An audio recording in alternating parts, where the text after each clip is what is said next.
Alright, what's up guys? Welcome to Qatar. So let's get into our predictions, but first we gotta do our track walk. So basically what's the point of this? Basically it's just to say what are the strengths of this track, what are the weaknesses on this track, and that sort of gives you an idea of like who's going to be fastest here, because we get an idea of what the track is like. It's a higher downforce track, so the cars that are better on high downforce tracks, they're going to be better here, like for instance the McLarens. People who are really good at getting crazy good passes done, you could say like Verstappen, Kevin Magnussen, Fernando Alonso, guys like that. On a track that's harder to pass like this, they can actually force some more insane passes. So let's get into it. This is obviously the front straight, duh.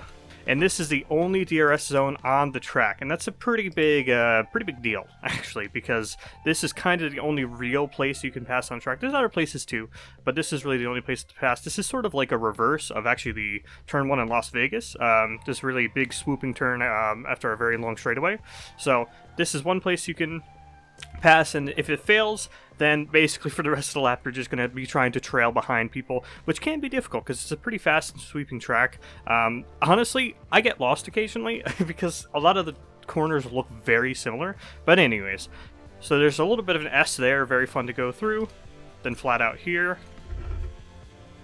I've seen people try to pass here, but it's so fast it is pretty difficult to pass. It's actually like a gear 5 corner. So like this, so try and pass here. Obviously there's a lot of runoff, so you can try and pass if you want, but you know, you might have to get the position back if you go too far off track. But here's a good passing point, so you get as close as you can through that little section there, and then you go as fast as you can here and just send it on the inside here, and it's pretty difficult to defend here. So even though there's no DRS there, pretty good passing point. And so this is where the track kind of becomes numb because there's not really a way to pass on these other sections. So here you need to hug super tight here, and then on the power you go. And then like most of the rest of the lap you barely need to brake. You swing over here. I'm pretty sure Max Verstappen's fastest lap here, he barely broke there because you want to keep as much speed as possible for this next section. And this section's awesome. It is a lot of fun. Really hard to race on though, especially in 2021 was the worst, where there was the most dirty air. It's really hard to follow there. Here, I'll try and go a little bit faster so you guys get an idea. It's like this, where you're just these fast swooping corners, super fun. Can't really pass though, and you can't really get a good angle here either to try and get a pass on this final corner here, which is actually a super easy corner. So yeah, just out, in, on the power, there you go.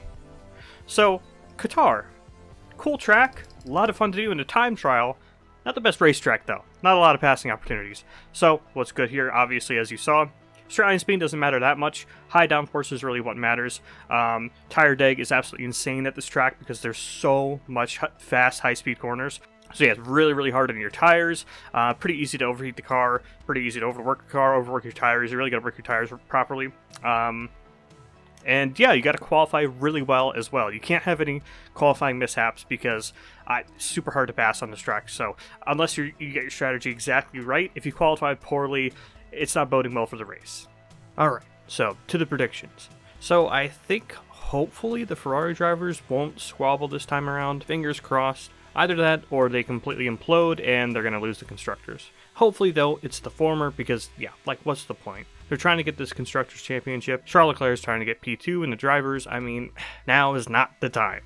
Now, with that said, McLaren is set to likely be the fastest team here. They've fallen off a little bit, but they should be the fastest team here, just judging from where they've been good at in the past. And plus, both Norris and Piastri were absolutely on fire here last year. And on that note, it's going to be really hard for Ferrari to claw back some points, and McLaren may just seal up the constructors here. Not mathematically, but I mean more like, as long as they don't have any issues at Abu Dhabi, then it's done. But still, Mercedes may still function very well in the cooler conditions. Lots of fast and sweeping bends may keep them in the mix, but it's important that you qualify well here, as I mentioned. That said though, the Merc is the Merc and Max is Max. So basically, consistent versus inconsistent. Max will be in there for sure, but the car may not have the raw pace this time around, despite the fact that he is insane at this track, and holds the lap record. Although both times he's been fastest, in 21 and 23, he definitely had the fastest car, so there's that. Now here's another Red Bull guy for you. Yuki has been very fast at this track as well, at least given the pace of the former AlphaTauri cars. And remember, this is where Liam Lawson ended his stint last year by spinning out. I expect Yuki to outperform Liam Lawson here, actually. For once, I'm not on Liam's side on something. But speaking of someone I'm on the side of too often, Williams may bounce back a bit finally and could be in contention for points. They showed a lot of promise here last year, despite the fact that Logan Sargent literally passed out, and that could be important to drain points away from the Haas, Alpine, and Red Bull teams, who are all fighting for 6th position. But of course, we have to keep Williams' current situation in mind as well.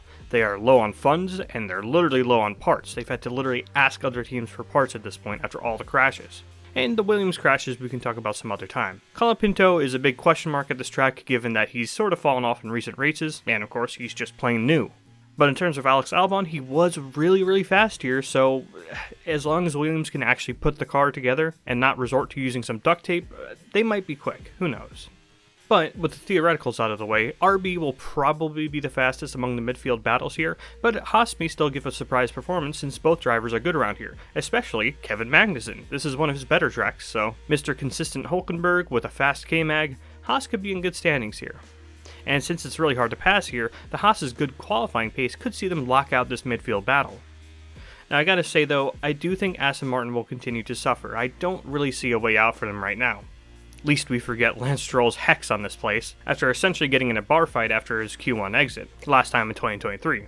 But I think Sauber might finally have a chance to surprise us with both drivers this time, since they were great here last season and that car is on the up and up.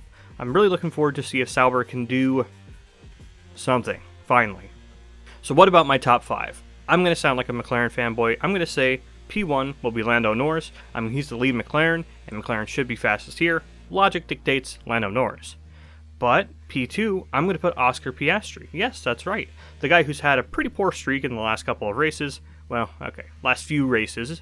But this is a track he seemed really comfortable on last season, to the point that this was his first ever sprint win. So hopefully he gets some mojo back, because who doesn't like Oscar Piastri? I mean, really. So I'm hoping for a 1-2 for McLaren, purely for Oscar's sake, to be honest. But I don't think he'll be overtaking Lando Norris anytime soon.